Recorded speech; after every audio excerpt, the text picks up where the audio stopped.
कार्यक्रम एक मुलाकात में आपका स्वागत है और आज हम आपकी बात कराने जा रहे हैं दिनेश अग्रवाल जी से। विधायक जी नमस्कार।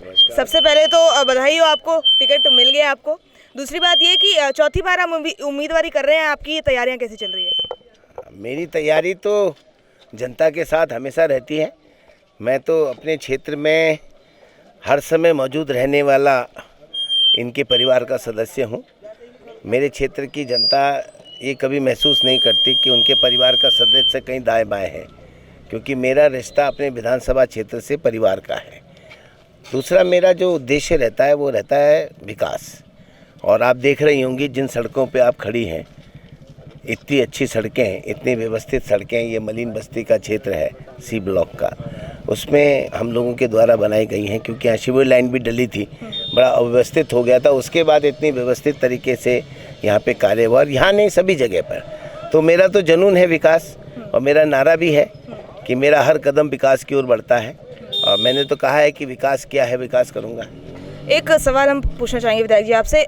कांग्रेस का परिवार दिनों दिन घटता जा रहा है, इस पर आपका क्या कहना है? कहीं ऐसा तो नहीं है कि आपके सभी नेताओं को ये कहीं ना कहीं भाप गए हैं कि शायद कांग्रेस का आप कोई भविष्य नहीं है? देखिए, मैं ये समझता हूँ कि जो सत्ता लोलुप है या जिनको धन का प्रभाव जिन पे रहता है, वो लोग चले गए हैं। जो कमिटेड कांग्रेसमैन है वो बिल्कुल आज भी अपनी जगह पे अडिग है। और जो इनकी संभावना है, इन्होंने 18 तारीख को भी हमारी सरकार गिराई थी, 18 मार्च को। तो ये तो षड्यंत्र में बहुत पहले से लगी हुई है भारतीय जनता पार्टी, लेकिन मेरा ऐसा विश्वास है कि इनका षड्यंत्र सफल नहीं होगा। तो यशपाल जी मतलब वो नहीं थे, काफ़ी जुझारू नेता नहीं थे कांग्रेस के? देखिए, यशपाल जी क्या थे वो तो सब जानते हैं, अब यशपाल जी क्या हो गए हैं ये भी सब जानते हैं। एक सवाल मेरा आपसे है, 411 अरब का उधार हो गया है उत्तराखंड पर, जिसका काफ़ी अहम हिस्सा कांग्रेस सरकार ने भी उठाया।